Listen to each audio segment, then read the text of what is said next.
Welcome into the second episode of Two Skinny Dudes. Jarrett Bailey, Jason Aponte with you. Thank you for joining us today. It is noon Eastern time. Jay, it's good to see you, my friend. How are you? It's great to see you, Jared. Looks like you got some nice lighting in your face. Last time I saw you, it was a little bit dim. It's good to see your face. Yeah, I know that the little podcast light does wonders, doesn't it? It So does. It does. Don't rob the people of your face. Don't do that. yeah, we're not trying to do that. You know, it's relatively. I mean, we were talking about this in our pre-show. What's up, mate? How are you? Good. Thank you for tuning in. We were talking about this in our pre-show. It's been relatively quiet in terms of anything not 49ers related, Right. which is which is interesting Hmm. because we talked about it on the last show. The fact that Jay covers San Francisco and I cover Pittsburgh. We didn't want this to just be a show centered around those two teams, but right now, obviously that's the biggest talking point right now is okay, what are the 49ers going to do at 3? And it's becoming more of an overwhelming consensus that they traded up for old McCorkle Jones. And I personally still am not buying into that narrative. Hmm. I don't think that they would give up two firsts for Mac Jones. Hmm. I think it's going to be Justin Fields. Hmm. Um, where where are you at? I mean, I know you probably feel similar to me, but in terms of just where the hell all this media say, oh, it's Mac Jones at 3, I just don't get where it's coming from. What are your thoughts on this? Because you probably deal with it more than I do. Yeah, I mean, I'm dealing with it now, but honestly, more than anything, it's just at this point you have to take everything with a grain of salt. Everything is just smoke at this point. Nobody knows. I think if anybody knows, there's only three people that know in the building, and that's Kyle, that's John, that's Peters. And you're not going to get any sort of leak or anything like that when it comes to that because I could point to last year or 2019. 49ers, took Quentin Williams to IHOP, and he's the pick. It's not going to be Nick Bosa. Well, come on, man. And the funny thing is that there's a long track record of draft people like getting it wrong. If you go back and you look at certain mocks and you look at what people were saying, projecting for certain picks, it's almost wash, rinse, repeat every single year. But because of this year and what's going on with this pick, it seems extra this year. The thing that I really am baffled by is why exactly is the narrative around Mac Jones so loud? And I'm not talking about at pick 3. I'm talking about people who have him over Justin Fields, people who have him over, certain people. I don't understand that. People who have him over Trey Lance, that's the portion that's baffling to me. Like, do you have any insight into that? Because right now, that's really what's bothering me. I don't think Mac Jones is the pick. I'm more bothered by, hey, look, Mac Jones is going to be a fine quarterback in this league. But my God, man, why are you guys talking about him like he's, this, like, the one that really bothers me, well, Brady's not athletic. Are you telling me this man's Tom Brady? Like, is this what you're trying to tell me? And this is the narrative you're trying to push? It's just bothersome at this point. It does boggle my mind too, because and I said this on the last show. What does he do better than the other four quarterbacks? And Trevor Lawrence is the best overall quarterback. I think that's pretty consensus. Zach Wilson's got the most raw arm talent, and when it comes to improvisation, I don't think that there's a quarterback in this class better than him at just ad libbing when the play breaks down. Trey Lance is the best dual threat. Justin Fields is a little bit of Lance, and Wilson when he needs to be kind of rolled into one. He's got a bigger arm than Mac Jones does. He can run if he needs to, and we saw his 40 time. So I think And he that stumbled. yeah, he did. So he's we didn't really see him run a whole hell of a lot at Ohio State, mostly because he didn't necessarily need to, but the fact that he has that ability, that just adds a whole nother repertoire to his game. So what does Mac Jones do better than any of those four? Well, what he does better than any of those four is that he gets to throw to 2 first-round picks, hand the ball off to another first-round pick, get protected by a late first, early second-round pick, and stand in the pocket and kind of let all those guys go to work. Now everybody says, "Oh, he's accurate." Sam Bradford's pretty accurate too, wasn't he? So Yeah. I just think that you look at the other guys; they don't have all the skill around them like Mac Jones does. They've got to kind of do it a lot. I don't want to say on their own, but when it comes to, I mean, you look at a guy like Zach Wilson, what he has done. How many first round picks has Zach Wilson got on his offense? Show me one when you find it, because I haven't seen one. So it's, the the thing that people kind of use to combat that is, oh, Joe Burrow had a lot of talent around him too. Well, Joe Burrow has a much bigger arm. Joe Burrow has shown the ability to kind of I'm trying to find the better comp for Joe Burrow, and I don't want to keep saying young Ben Roethlisberger's, but he did show the ability to kind of extend the play, break out. He's not exactly what I would call a quote unquote mobile guy, but he can run a little bit if he needs to. He's good. He's good enough to make plays outside of the pocket. Yeah. So Mac Jones is just, I think, a product of what he's got around him. He's got 4 first-round picks that he's had on the offense. He's got an all-world defense in Nick Saban. So are we sure that it's really him that's really tearing it up? Because I'm just not seeing it. When you can throw to a wide-open Devontae Smith or a wide-open Jalen Waddle who then make the rest happen with their feet. Yeah. Obviously it's going to make your stats look a lot better than what they might be. Joe Burrow, yeah, he had a lot of talent around him, but this wasn't an LSU offense that was just going dip and dunk. This is Joe Burrow going bombs away. And, the people trying to make that argument, I think I get where they're coming from, but these are two very different quarterbacks, one of which being Joe Burrow has a much better arm. Mm-hmm. Mac Jones has an average arm, doesn't really have a lot of improv to his game. Like you said, he could be a fine quarterback in the right system. I think that if New Orleans wants a quarterback for the future, if they don't really think Jameis is it, maybe they make a move up and grab him because they can just use him in the same ways they used Drew Brees. Drew Brees didn't run around. Sure. He took 3 steps, found that first guy, and that was that.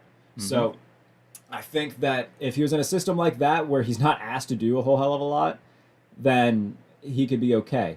But I think it's going to be a situation where he needs a really good run game, a really good offensive line, a good amount of skill position guys, and a great defense to have any sort of success in this league. He's not going to be the guy that wins you games. It'll be him not screwing it up, for lack of a better term.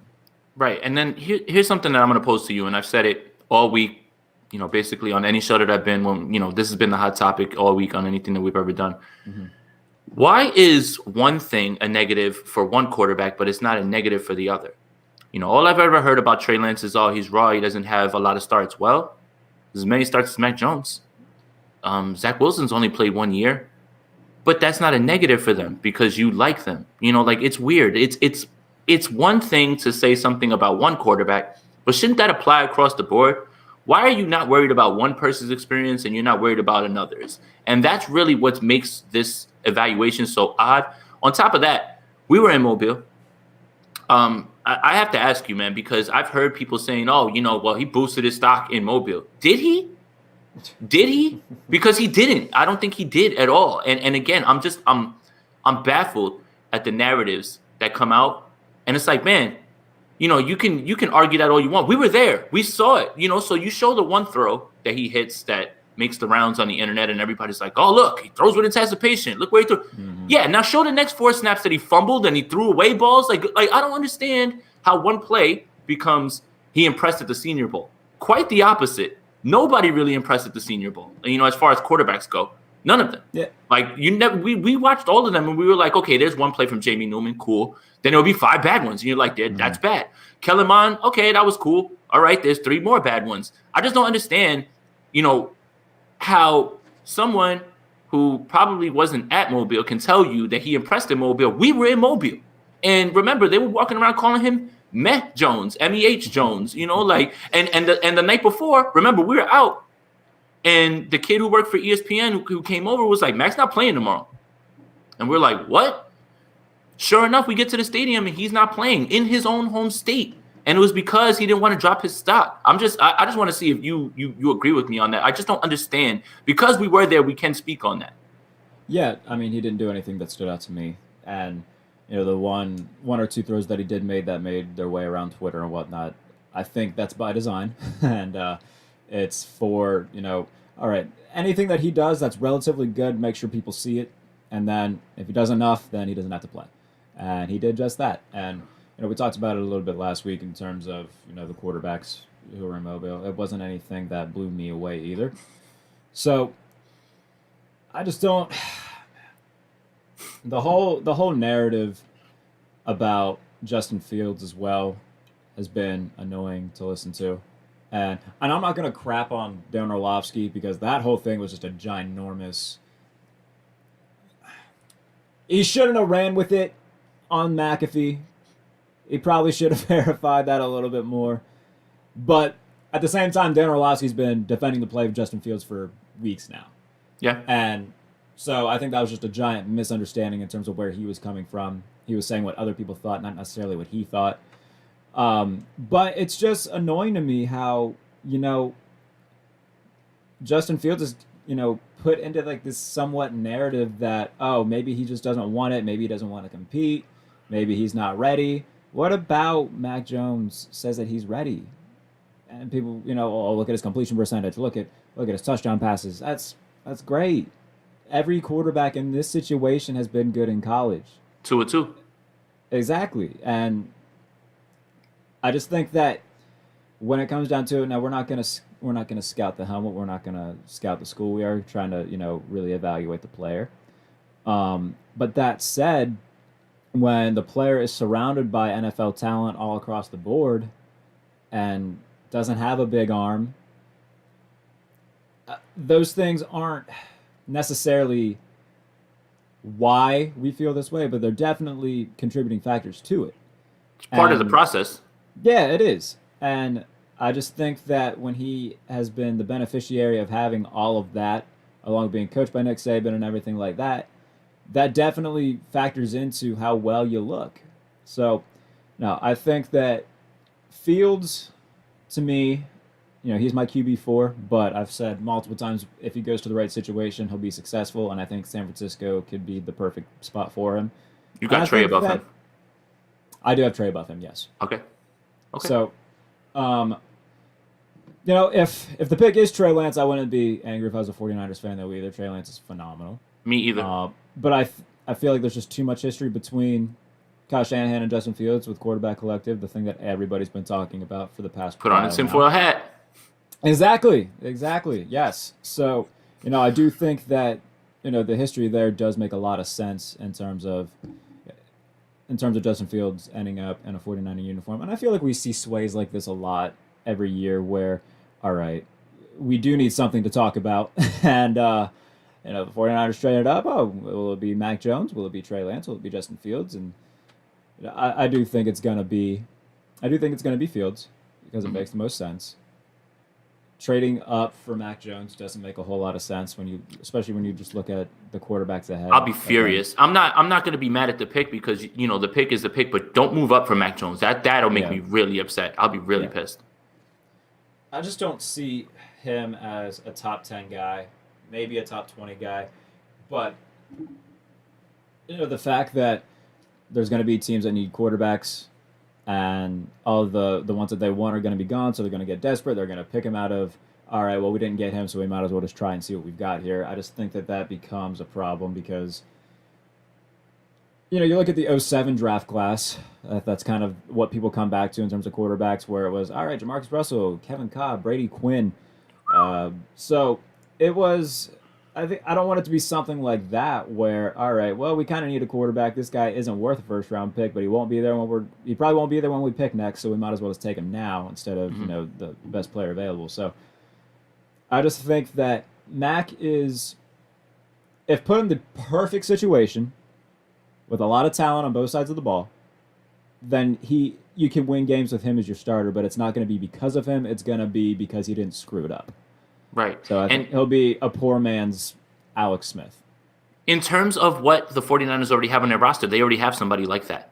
There's no reason to double down on that. And again, the reason that I don't think it's Mac Jones is you have to point to what Kyle Shanahan said in his press conference about, you want a guy who's going to be in the pocket, but you also want a guy who's going to bail you out outside of the pocket like a Patrick Mahomes. And he was like, and who doesn't want that? Well, I'll tell you this, Mac Jones is not that. So that's what really eliminated it for me.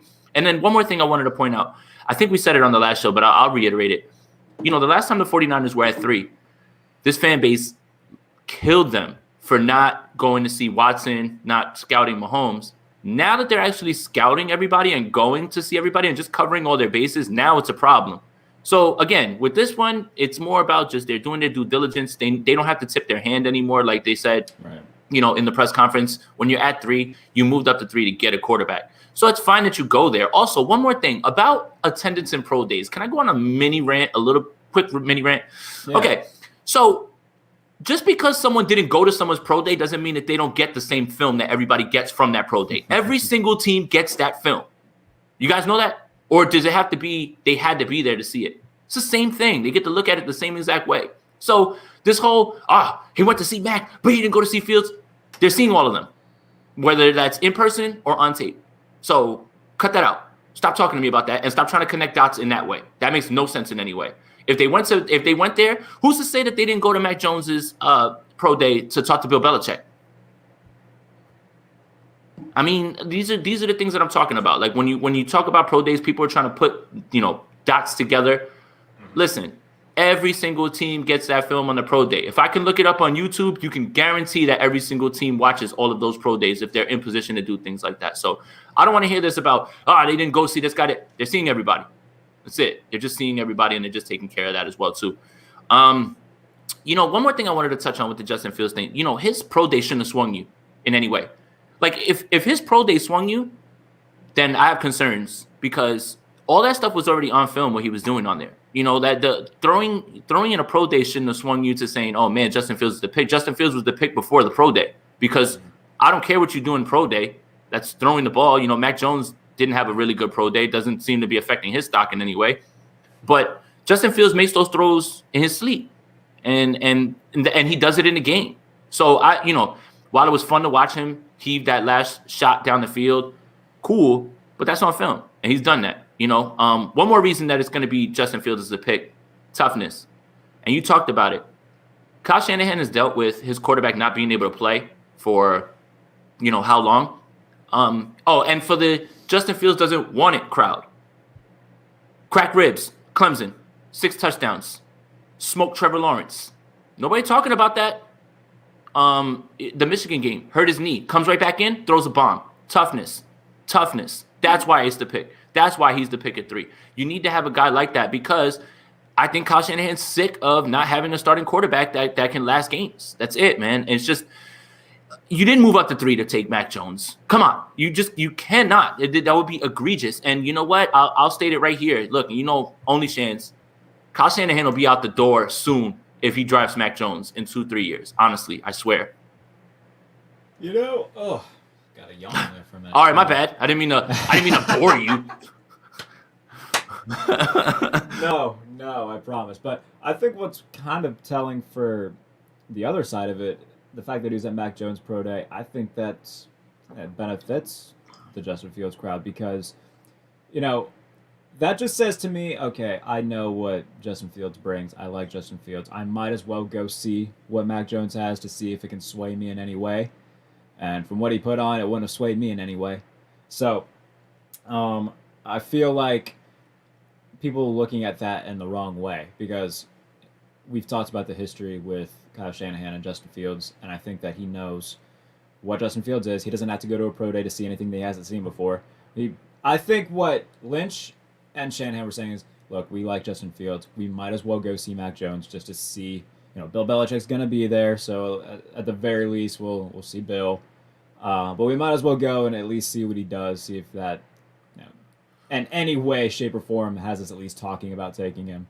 Right. I mean, Mac Jones would have had to have the greatest pro day in the world where he was throwing the ball behind his back 60 yards down the field. Like, there was nothing he could do in a pro day that would swing them, but they did go there because you can't go to pro days, like Kyle Shanahan said, you can't go to pro days when you're at 12, you're tipping your hand. He was like, now I don't have to worry about that. I think we all know we're going quarterback here. So again, I have no problem with him going over there, and it doesn't swing you one way or the other.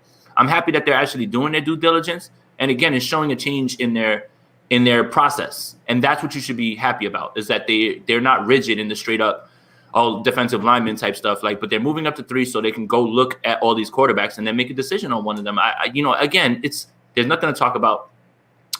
People are generating clicks. And for the people in the comments that are asking about, hey, why are all these leaks coming out? They're not leaks. It's just people saying stuff. Dan Patrick doesn't know shit. There is no source that he has that says, that it's Mac at 3. That's all BS. All this stuff is BS. I can't wait to look back on all of these reports about, I know they love Mac. No, when Kyle Shanahan was asked about Kirk Cousins, because Nobody loves Kirk Cousins like Kyle Shanahan. Find someone who loves you like Kyle Shanahan loves Kirk Cousins. But he seemed annoyed when they brought this up about, oh, your typical quarterback. And he got mad. Like, I don't understand why you think this is my prototypical quarterback. He was like, look, I like Kirk. He does a lot of things very well. And then he went on to like praise him for a minute. But he said the reason that Kirk was going to be in my plans was that's not how you draw it up. That was just what I was going to be doing that year. That doesn't, like, I think he's tired of that narrative of him being tied to Kirk Cousins. And since Mac profiles as a Kirk Cousins, quick decision maker, things like that, I think he's annoyed by that. And that's why, again, I don't think that's the pick. He looked pissed when he said that. And he went on this long tangent about, I'm sick of you guys, like, basically throwing Kirk Cousins on me just because he made a mistake that year. Yeah. And, whether or not, radio show hosts, what sources they have and whatnot, no, I'm sure that they have at least some, but at the same time, we're not going to know until April 29th. And until then, it's all speculation. Now, this whole thing, there's only so much that we can say about it that we haven't already said in terms of how we feel. And you want to move on? Yeah, we can. I'll just right. leave it on this. I think that, you don't trade up to 3 for Mac Jones. I just don't think you do. And I think that, especially one of the smarter GM coach combinations in the league, if not the smartest, knows that. So I just think that you don't trade up to 3 for Mac Jones. I think Fields is going to be the pick. We see a lot of smoke and mirrors like this every year where, we talk about, oh, who's going to go where? I mean, you remember in 2018, everybody was convinced it was going to be Josh Allen at 1 until the very last minute when it comes out, oh, man, they really like Baker Mayfield. Maybe Baker Mayfield goes 1, and lo and behold, that's what happened, isn't it? So yeah, it's going to be a lot of this type of thing for the next month until we get to draft day. And it's like this every year. And it just so happens that this year's the 49ers, and it's Mac Jones and Justin Fields and whatnot. So I think my suggestion to people is just you got to unplug a little bit from all of it. You do. You got to step away from all those reports because it's going to drive you nuts, honestly. And here's one more thing. The 49ers are all in on Mac this week. Guarantee you, and I think I already saw it, this is going to be the week that the 49ers are all in on Zach Wilson. And every week it's going to switch. Every week it's going to switch. So that's another thing. Just stop with the jumping to conclusions, and based on all that, it's just every week the narrative is going to change around who it is. And there's only 3 people in that building that know. 3 people. Peters, Lynch, and John and Kyle. That's it. Nobody else. And we'll see what happens when that time comes. And if it's Justin Fields or Trey Lance, or for some reason Zach Wilson, although I think we can just Sharpie him in it too. But, yeah, I think so too. So I think it's going to be either Lance or Fields. They'll be fine with either one. I just really don't think it's going to be Mac Jones. And I'm fine with either Fields or Lance. Even if I prefer Justin Fields over Lance, that's where you and I disagree. I disagree. I don't care, honestly. Trey Lance would be fine. I'd be fine with it. So, yep. All right. All right. Go for it. Draft crushes. Draft crushes, man. So, I love Richie Grant. I really do love some Richie Grant. Anybody who sees anything that I do in terms of draft-based stuff, I try to fit in Richie Grant anywhere I can. So, he was the best player at the Senior Bowl, and I've probably said that 1,000 times in the past couple months. But he raised his stock a lot. He's a ball hawk.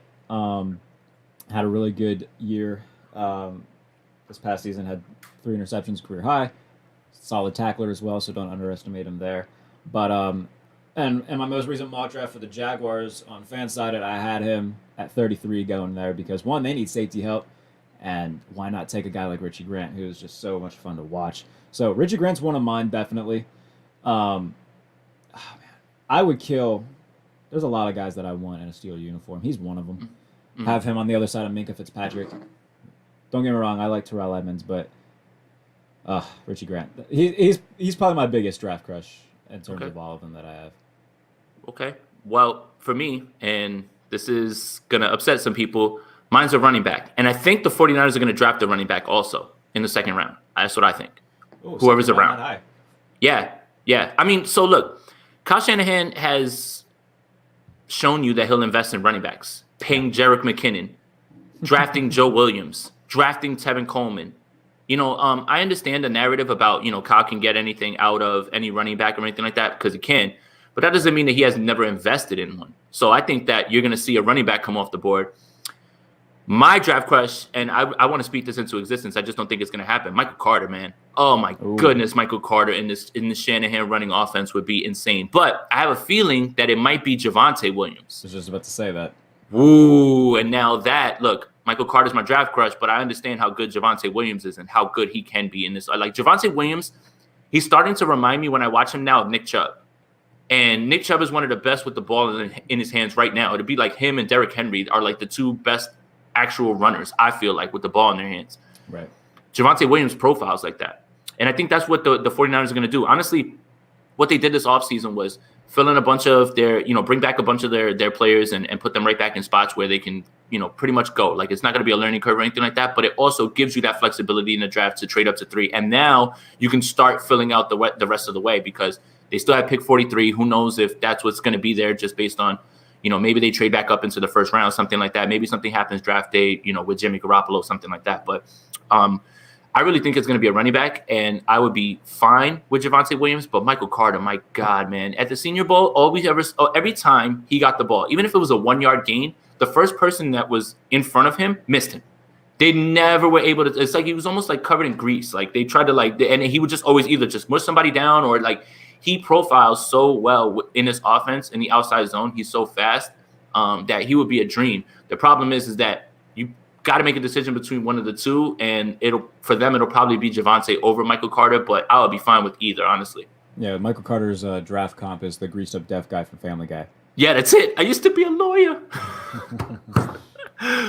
But yeah, man, that's what I noticed. It's like every time that he had the ball in his hands, guys were like falling on the ground, like nowhere near him. And, that's the type of stuff you want. Like I said, even if it was a 1-yard gain, it was the most impressive 1-yard gain you got because he is mushing people off of him and just playing. He's just playing so hard to tackle, honestly. So, yeah, man, Michael Carter, Javonte Williams, I'm good. So people were asking, I think that it's going to be a running back in the second round. And, yeah, they're both from UNC. Yep. Another one of mine, Ben St. Juice from Minnesota. I had a conversation with him yesterday. He says that he has had multiple conversations with the Steelers. So a mid-round guy, Pittsburgh needs a little bit of help in the secondary right now, considering half of it just left. So Ben St. Juice, man, another guy that we saw in Mobile, which is kind of contributing to the guys that we like a lot, especially being able to see them in person. Yeah. But really just a scrappy guy, a good guy you can put in the slot, stack in the box and whatnot. So anything that comes down to nickel and dime packages where you can put him in the slot, you can have him as an extra DB down the box. I think he's a very good scheme guy to put in those types of situations. Hard hitter. So Ben St. Juice feels like a Steeler to me. I would love if they can snag him in around that 4th or 5th round. Would definitely enjoy seeing him in a Steeler uniform. But yeah, Ben St. Juice had a solid week in Mobile as well. So hopefully these conversations with Pittsburgh are more than just conversations, because he said that he's had, we met with them at the Senior Bowl, but for the most part, everybody's going to talk to almost every team at the Senior Bowl just because everybody's down there for the most part. Everybody but the Rams. Everybody but the Rams. And then he said that he's had multiple Zoom calls with them as well. So it seems like there's a little bit of interest there from the Steelers side of things. And if Ben St. Juice is sitting there in that 4th or 5th round, high chance that he's a Steeler. And I would very, very much be okay with that. And I like that you're just using defense. So, this is it. Like, all your draft questions are defense? Well, I mean, when you look at, obviously as a Steeler fan, we lost a lot of defenders. They lost. I just broke my own rule. I complain on Twitter so much. About we? When people refer to their team as we, damn it, and I just broke my own rule. So that's all right. Honestly, I wouldn't have noticed if you didn't say anything. So, yeah. But keep going. But yeah, they need a little bit of help on that side of the ball for very few things. Now there are a few linemen that I really like. Dylan Randon's from North Dakota State. He looked pretty solid down there. Dylan Randon's, that's a Joe Staley guy. Yep, big. So Quinn Miners from Wisconsin Whitewater as well. He was a lot of fun to watch. And shout out to Brad Graham, had him on his IG Live. He did. And he was on there. And apparently, this is just, oh my goodness, I don't want to rile up the 49er fans. He got so many evil messages from Seattle Seahawks fans. Crazy, bro. Crazy, man. Just because he went on IG Live with Brad, man. It was wild to see. Love to see it. Love to see it. No, hate to see it. Forget Seattle. Bunch of jerks. The guy's not even on our team. So No, there's a bunch of linemen that I really do like. Um, I had another one at the tip of my tongue, and then I kind of forgot it. I'm not going to lie to you. Oh, Liam Eichenberg, Notre Dame left tackle. So Nice. This is a good one. Demetric Demetric Felton, Felton, man. yeah. Goodness gracious. So he he so what was it? Antonio Gibson went from wide receiver to running back at the Senior Bowl. Yeah. Demetric Felton went from running back to wide receiver at the Senior Bowl. And it's one thing to have a high route running acumen as a running back. It's a whole other thing to run routes like a wide receiver as a running back, and that's what I was noticing. I was just like, my goodness, the way he's stacking his feet, stacking his footwork, leaving guys in the dust. Man, when you watch them, you're just like, man, this kid is incredible. But he's transitioned from a running back to a wide receiver. He would be the ultimate Swiss Army knife for Kyle Shanahan as well too. That's another thing. We know how much he loves positionless football, which is, why he tried the Jalen Hurd thing and Kyle Juszczyk kind of profiles like that as well too. It's, even though he's a fullback. So he kind of makes sense there in that spot as well too. So the only problem is all right, where does Demetric Felton go? Like, where does he fall, in the draft? And I think that, I don't know. I probably see him like high third, maybe low second the most, so, but yeah, I mean, the thing is too, is I see people like asking about like, why would you draft a running back that high? Well, I mean, if you have a guy that you can kind of set your watch to, like Nick Chubb, that might be a little bit too much to pass up. Undrafted free agents don't always hit. I know Jeff Wilson's really good. I know Mostert wasn't an undrafted free. Well, he was brought in by Chip Kelly, so he was there. Shanahan didn't pick him. He was just there, and he just used him and utilized his skill set. So when you're talking about Javonte Williams, you're talking about somebody who is like Nick Chubb, why you can keep Mostert as your home run hitter and things like that. Look, I'm not telling you that this is what it is, but it just kind of feels like that. And they have invested in running back before. That's what I was saying. So he's drafted Tevin Coleman. He drafted Joe Williams early, high as hell. And they remember Joe Williams never played a snap. So it's not like, and then again, Jerick McKinnon signing Tevin Coleman, all this. So they, the undrafted free agent narrative is a little skewed because they've shown that they're going to invest, whether it's right or wrong. Because Jerick McKinnon, that was poor investment. As much as I love to make jokes, but that was a poor investment.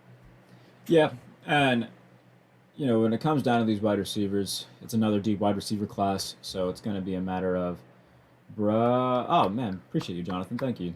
Let's go Yankees. My bad. But when it comes to the wide receivers in this class, it is a deep class, so it's going to come down to there's going to be guys who in any other year could be taken within between rounds 5 and 7 that could be undrafted free agents and find themselves with their pick of camps. By the way, an underrated aspect of the draft is the fact that if you're like a late 7th round pick, yeah, it's cool to hear your name called, but you'd almost rather go undrafted just so you can have your pick of where to go almost. I can't remember who originally said that. I want to say it was Mike Golick. Golick? And that made a lot of sense to me because, I mean, think about it. Like, you're nearing the end of the draft and you're like, all right, well, I might as well put together, a few teams who I've met with, see who reaches out to me. And then you end up, oh, man, the Baltimore Ravens just took me. So I guess that takes care of that situation, doesn't it? So I think that's something that just a little underlying fact of everything. You got a comment you want to put up? Yeah, so doesn't Carter's size scare you? He reminds me of Breida. I'm just worried he's too small. Thank you, numero uno 49er fan. Yeah, but that's why. The thing is he'll be used in a rotation. Michael Carter's not a bell cow. Javonte Williams is a bell cow, though. Like, that's the guy that can really handle the rock, so that's why I like Michael Carter in terms of fit, in the way that they'll use him. He'll be in and out of the lineup. Jeff Wilson has shown that, he's a tough runner. And Mostert, has shown that he's not going to be the guy that can be relied on 15, 17 per game. So, yes, that'll be a little bit of a concern, but it would be all three of those guys, including someone else probably. Like, I don't know if that's Jermichael Hasty. I don't know if they maybe pick somebody up, just to have another body. So, I mean, yeah, his size would scare me, but honestly, man, he doesn't look like he takes any hits or anything like that because he's so shifty, man. So, look, I hope that answered that. And he had one of the best plays of the actual Senior Bowl game where you think that they're going to blow the play dead because it's just a massive bodies and a giant and pile he pushed the pile back in. and forth. And then they let him play, and his legs kept turning, and he wound up in the end zone. And it was a very fun scene. And his family was right there, and they're very live. nice people. Yes. His family was very sweet. So right. We went up to his mom, and she was very open and very nice. And I told them right when we walked over, I was like, get that man in the Shanahan system. And he was like, and his father was like, I would love that. I was like, I was 1,600 yards, buddy. I was like, done and done. Yeah. So his family was also very nice when we went to go talk to him post game. So yeah, it was a lot of fun. You want to move on? Sure, why not? We've got the 17-game season down at the bottom. Now, for anybody who doesn't know how the 17th game works, personally, I'm kind of lost on it too. But from what I understand is that it's going to be a moneymaker for the NFL. Oh, sorry, I didn't mean to say that out loud. Yes, that as well. But Peter King wrote a column on Football Morning in America, kind of explaining it. Basically, it's their interconference games, and it's against a team from the other conference that finished in the same spot division-wise that the other team did. So the Steelers will play the Seahawks. The Seahawks won the NFC West. Steelers won the AFC North, both finishing first. Baltimore will play... Who does Baltimore play? I really need to be more... I don't want to say the Rams. Mm-hmm. I could be wrong, but... The 49ers play the Bengals. 49ers play the Bengals because they both finished last in their respective divisions. So it's each division will be matched up with another division. So it'll be AFC North against NFC West. It'll be that's the type of scenario that it's going to be. So whatever division that your favorite team is facing, whatever they finished last year. So let's say your team finished second. Let's say you're a fan of the Jaguars in the AFC South, and they're playing the NFC North. So the Jaguars will be facing off against the Lions in that situation because both of them finished last in their division in 2020. So that's kind of how the entire thing goes, where it'll be division against division, and then however you finish in 2020, that's who you'll play. So Lee Ving's asking, are there 2 buys in the 17-game schedule? No, and that's my biggest gripe with this. Yeah. This is such a slap in the face to player safety and what the NFL is trying to put forth as their narrative of you care about players. Absolutely not. Again, cash grab, not trying to knock the league that I love, not trying to knock the game that I love, but this is obvious what this is, man. Like, and then now look, 8 home games, 9 away games. This just, oh my goodness, you had the perfect formula for 16 games. Man. And it's just, oh my God. I just can't wait for the Cardinals to go 8-1.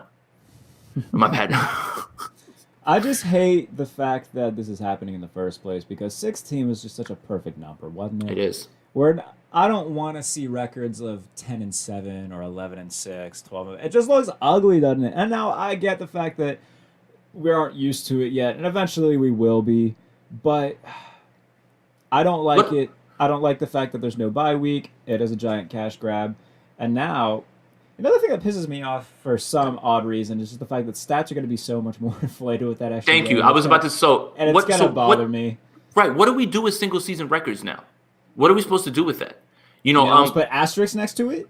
Yes. I mean, at this point, right, passing yards record is in peril now because it's an extra game. Same thing. Every record has a chance to be shattered. But now... how do you like this sort of thing happened in baseball, right? So there was, Babe Ruth set the record in 154 games, something like that, and then they made it 162. Yep. So the Roger Maris thing had like a bit of an asterisk on it, right? So is that what this is going towards? Like now this is really just making more issues out of all of this stuff when it comes to records, how we view them. Randy Moss has the touchdown record and someone else beats that in an extra game. Now what? Is it yeah, good. I think that's going to be very much taken into consideration when we look at these past records. Right. And I think we do that a lot now. You look at what Night Train Lane did in the 50s, having the interception record in a 12-game season.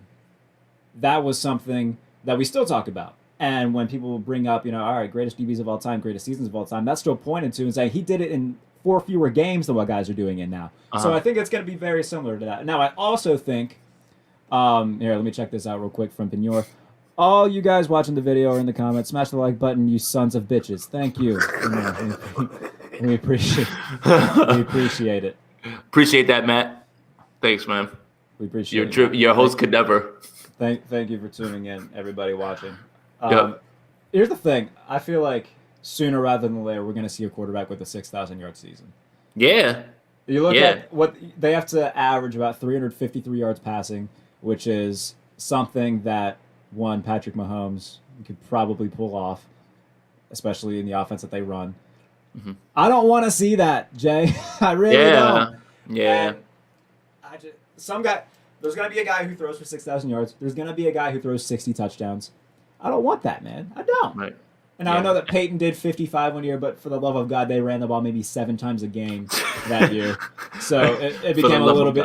It became a little bit easier for Peyton to do that. But that's the thing. We're gonna see inflated stuff. And now, my buddy Matt Verderam over at Fansided, somebody had asked him on Twitter, what about an 18-game season? When's that coming? He's like, don't be surprised if within the next 5 to 10 years it goes up another game. Well, at least that's an even number. I suppose, but still, man, I don't want. Stop messing with things. Yeah. And now here's the thing: all of us bitching about it, we're still gonna watch. I mean, I love extra football. I'm just, all right. I'm taking my old man stance.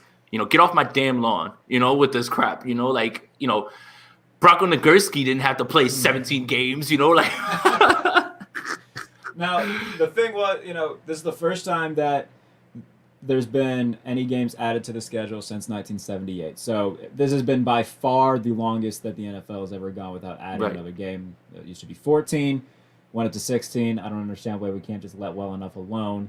But it is. The owners look at it and say, well, we're going to make a lot of money. People are still going to watch it regardless.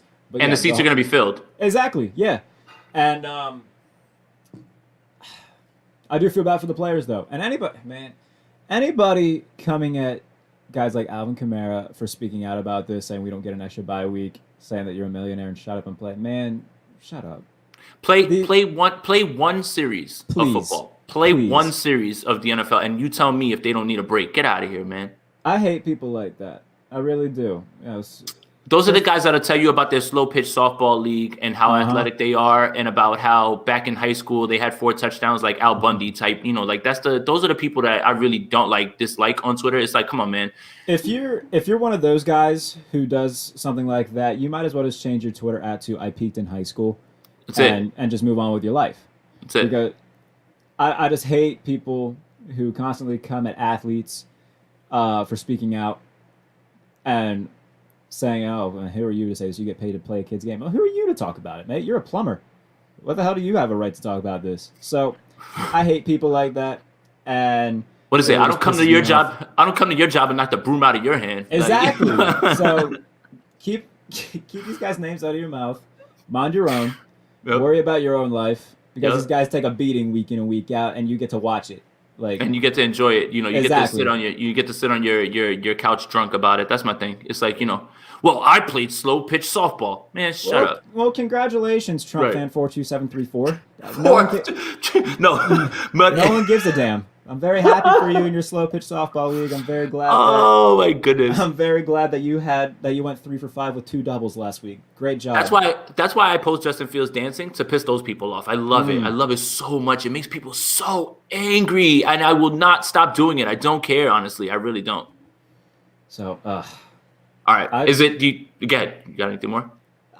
I'm just on my high horse at this point, because it just does bother me. Yeah. And these are people my age. A lot of them are. But these are a lot of 40, 50-year-old guys with nothing better to do with their day. Like, man. Than to add people on Twitter. You got nothing to do than slide into Alvin Kamara's Twitter mentions and tell him that he needs to shut up and play? Yeesh. Like, bro, go. Be better. Go start a family. Go do something. Be better. Go outside. Come on now. So do you want to let's see, you know what, we're at 45 minutes. Do you want to open it up for questions? So guys, if you have questions, anything like that, put them in the comments and we'll answer them. Doesn't have to be anything related to what we talked about. We'll answer them to the best of our ability, whatever it is that you guys have, so we can wrap up. We'll probably go for about maybe 10 more minutes if you guys have any questions that you want us to answer. But yeah, I agree with that, man. Honestly, go outside, man. Turn the phone, put the phone down. It's really annoying. Again, I'm happy for more football, but everything needs its context. It's not fair to talk to people like that, especially when, there's plenty of people who make a ton of money at a job, but you don't tell them what to do and stuff like that. Just, it's your entertainment, and it's just really selfish. It just really speaks to, people in this country and how entitled we are at times. So yeah, there's my rant. No one with a ginormous high-paying job like that has ever gotten it in an easy way. This is a hard damn job, man. All right, we got a question. Yep. Will you guys be shocked if player? Go ahead. Will you guys be shocked if players come together and don't show up for the last game of the year? Example, Kaepernick kneeling. I don't think that'll happen personally, mostly because that's a game check for them. And as much as they may not like it, now we could see. I mean, there could be a few cases for around the league where I think it's just going to be treated as it was with a 16-game season, where all right, hey, we already got a playoff spot clinched. I'm not playing this 17th game. Let's let let's let Mason Rudolph get this one in there and nail this one in. I think we're going to see. It'll be case by case. It'll be somebody will. Yeah. Somebody will say, I'm not going. I don't care. Hold my game check. That's fine. But it won't be. I don't think it'll be something that's mass. I really don't. Especially if it has playoff implications. Oh yeah, definitely. There's not going to be every superstar around the league coming together and saying we ain't playing this last damn week. Especially if there's a guy who needs to win and get in. He's like, I'm playing this week, so and it, remember, guys. Some of these guys have incentives in their contracts that they need to hit as far as numbers. So don't discount that. Yep. Lee Ving wants to know who won, Godzilla or Kong. Did you watch it? No, I'm not gonna watch it. Why not? That is such a fever dream of a 12-year-old, man. None of that stuff interests me whatsoever. I don't care about your big ginormous fantasy creatures fighting each other. I don't care. I don't care. So this is the final episode of Two Skinny Dudes. It just doesn't interest me, man. I can't look. There are so many things that I say are dumb and overrated on Twitter. I'm gonna add this to the list. One, Godzilla and Kong. Godzilla and Kong, Call of Duty. Those are my two big bugaboos. I could not give a damn about that. I'm sorry, leaving. I appreciate you watching. I appreciate the question. He's just being funny. He's just being funny, honestly. Yeah. Okay, well, you can answer. Who do you think won? I assume you saw it, so who? You know what's funny? It was on in the back. It was on in the background, and I was like, "Oh, look, he just got punched." And I was like doing something, and I looked up, and the movie was over, and I was like, "Well, shit, I didn't get to watch any of it, so I'll probably have to watch it again." Big Des has a question. Des, thank you for tuning in, bro. He's a big supporter. I appreciate you as always. If the Mac pick whiffs, will it cost Shanahan his job? I believe it will. In 2 to 3 years, he will be out the door. And you know how hard it is for me to say that, but when you fumble the bag on number 3 that badly, especially considering, like, if you're at 3 because you went 4-12 and you choose Mac Jones, I might understand it a little bit more. But moving from 12 to 3 to get Mac Jones is the part where I really, really get upset, and I think that doesn't make any sense. Yeah, I can agree on that, but look at other situations around the league. Ryan Pace and Matt Nagy both still have jobs after the Trubisky pick, do they not? So I feel like Kyle Shanahan has enough equity. What I'm looking for. Yes, I feel like he's earned enough respect in that organization where I feel like he might get a second chance, especially if they realize it quick enough and they're like, "Yeah, we messed up. Let's start looking." So I think it depends on when. Almost, if it turns out like a Trubisky type thing where he has flashes and then isn't very good, it could come back to bite him in the butt. But if it's a very quick thing, we're like, "Ah, damn it, yeah, sorry, we messed this up." And it'll be interesting to see. A guy called Ed. Do you guys think Caleb Farley injury concerns could fall to the Niners with second-round pick or late first trade-up? Is it worth the risk to draft a player with lower back issues? Caleb Farley's my favorite corner in this draft. He didn't play last year due to the pandemic, but if you watch his 2019 film, very sticky, very good in press coverage. He used to be – I always mess this up. I want to say he used to be a quarterback or a wide receiver. I want to say it was a quarterback in high school, so he knows – what's going through the minds of offensive players, and I think that's definitely contributed to his success at the position. I think that the procedure is, if he's getting it now, I think that's more of a good thing rather than waiting. He's going to slide a little bit, mostly because of the procedure that he had, and J.C. Horn's getting a lot more publicity. Patrick Surtain is another guy who's up there, so he's going to slide a little bit. I don't think it's going to, if he's there at 24, I don't think he slides past Pittsburgh. Because if you have a chance to get a guy like that, especially when they have a need at cornerback, I don't think he's sliding past Pittsburgh. So I think the lowest that he slides would be 24.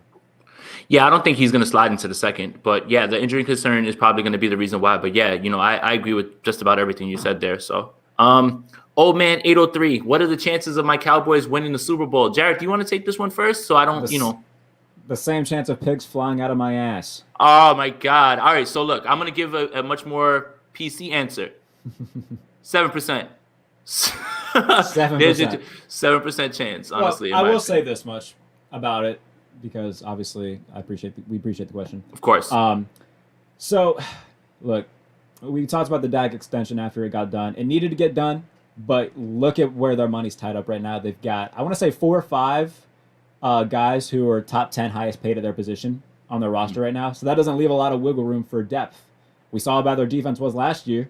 So that means one thing. They got to kill it in the draft. So when you look at their secondary, if Patrick Surtain or J.C. Horn are there, they got to take them and run because they need help in that secondary because losing Byron Jones did a lot more to them than we thought it would. So getting Dak back was great, but the offensive line isn't what it used to be. It's not that most famous offensive line in the world anymore. Yeah. So they've got to really kill this draft if they want to have any chance because right now, Washington's better than them. The Giants are better than them to me. The Giants on paper, are at least coming. right now. So they're better than Philadelphia, I'll say that much. I think they're the third best team in the division right now. Yeah. But they need to kill this draft.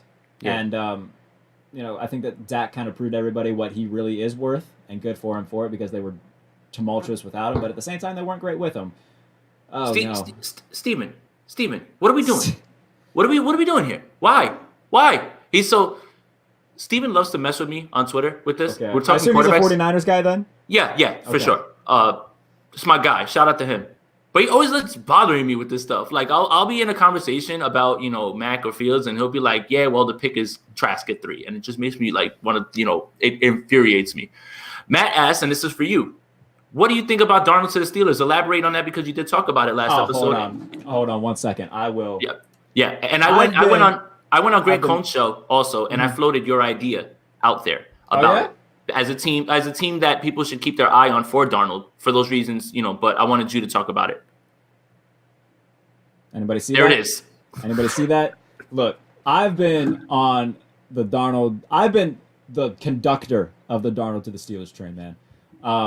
It just makes too much sense. It makes so much sense. And I talked about it before, both in my Steelers mock draft on Sports Illustrated and just any show that I go on that brings it up.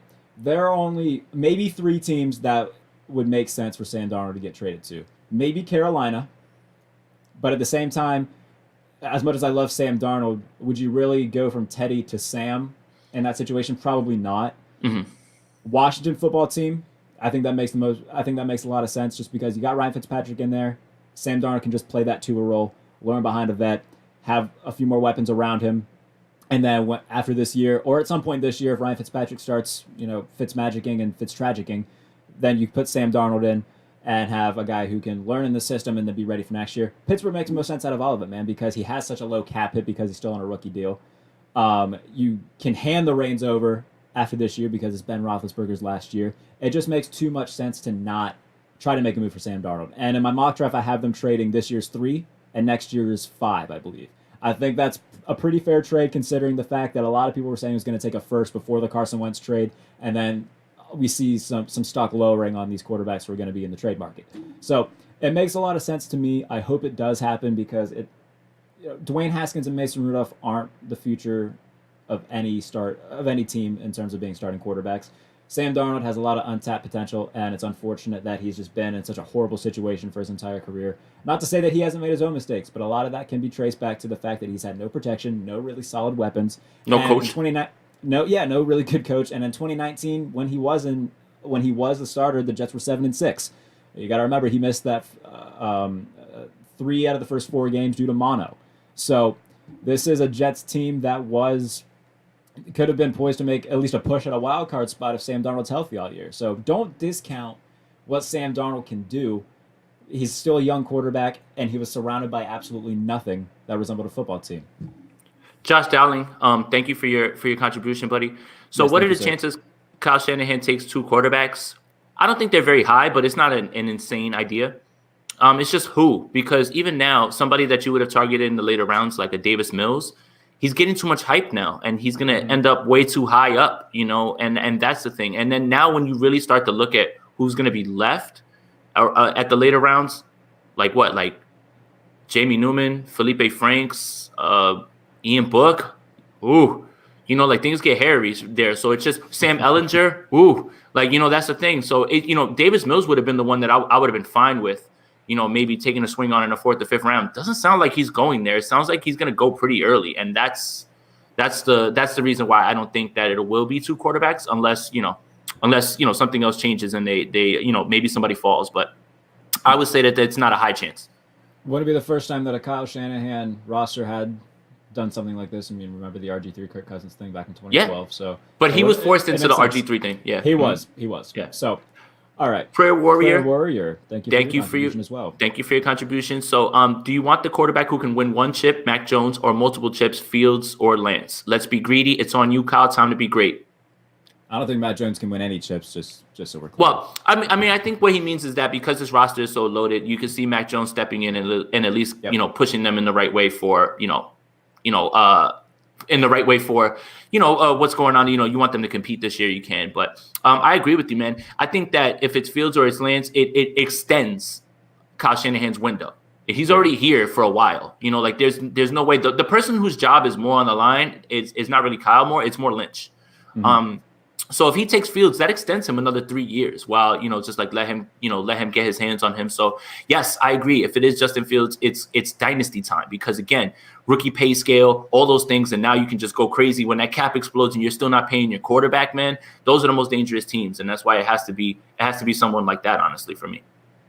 Yeah, no, I can definitely agree with that. So I know we just got another one come in as well. Yeah. Well, let me answer this one real quick. Leaving. Sure. So, Jason, maybe you've gone over this in the past. How did you become a 49er fan? Short story. My father went to Indiana University at the time that Joe Montana went to Notre Dame. And if you know how religious Indiana is, my father said they referred to Joe Montana in Indiana as Jesus in cleats. And that was it. The love affair was on. My father followed him to San Francisco. I have pictures of myself in the 80s in a long San Francisco jersey, and that was it, man. I stuck with it from New Jersey. My father's from the Bronx, but his experience with Joe Montana has bled into me, and I stuck with it. So my father doesn't watch football as much anymore, but I stuck with it, and that's why I became a 49ers fan. That's a fun story, Jay. Yeah, there you go. So big homie in them. Thank you, bro. Thank you for the contribution. If we get the guy they want in the draft at 3, which is Wilson, by the way, okay. Would you say this offseason grade is an A+? For sure. If it's Zach Wilson, if it's Justin Fields, if it's Trey Lance, I'm good, man, no matter what. That's why you get to 3 is because you're assuring yourself one of those picks. So I'm fine with that.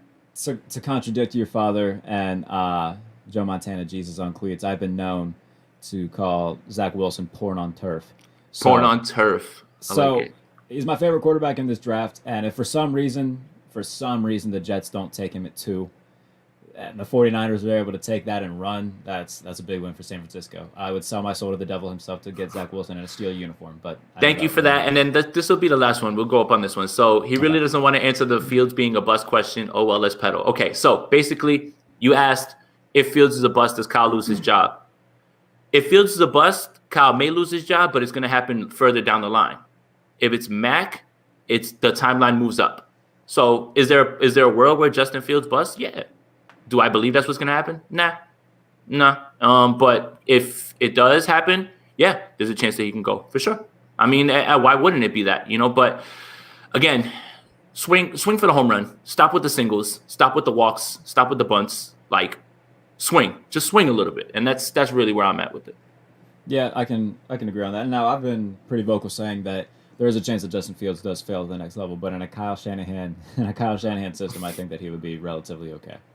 Yeah, I mean, I sent this tweet out, and we'll end it on this. I sent this tweet out saying, "This is how the big dogs evaluate quarterbacks.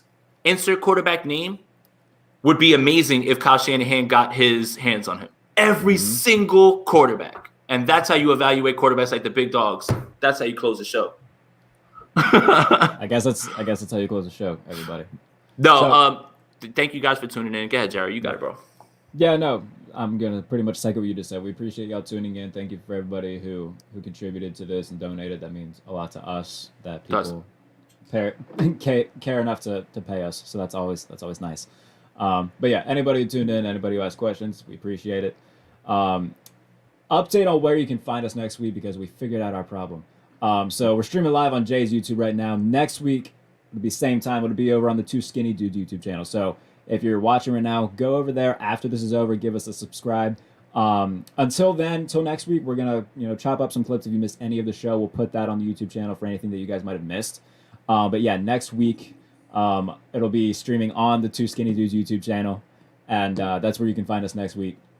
over at Two Absolutely. Skinny And Dudes. So go it'll subscribe. be on both, honestly. So what but Perfect. please get over there. Please get over there and get subscribe there. I'll put the link I'll put the link up on Twitter as well too. So thank you guys who enjoyed. We had a lot of people in here. It was like 85, 90 people at a time, and that's really cool. So thank you guys, and I'm glad that you're enjoying this. This is a lot of fun for me and Jarrett, and anything to see Jarrett's face. I don't care what it is. So whether that's FaceTime, how we do this, I'm good with it. Oh, my friend, and not to get deep on you, Mushy? but yeah. The I sent out a tweet a few months ago saying that what, mentally I'm not doing too hot. It's just been a lot of stress, a lot of personal things. This is a good way for me to escape, man, and try to get away from the burdens of school and relationship things like that, man. It's always good to just come on here, and whether it's with Laces Out with Kurt, whether it's this with you, man, this is always a nice escape for me. And Absolutely. So I appreciate the hell out of you, my friend. Appreciate everybody watching. Again, subscribe to Two Skinny Dudes. You can catch out the stream there next week as well. Appreciate y'all tuning in. For Jay, I am Jarrett. This is Two Skinny Dudes. Later.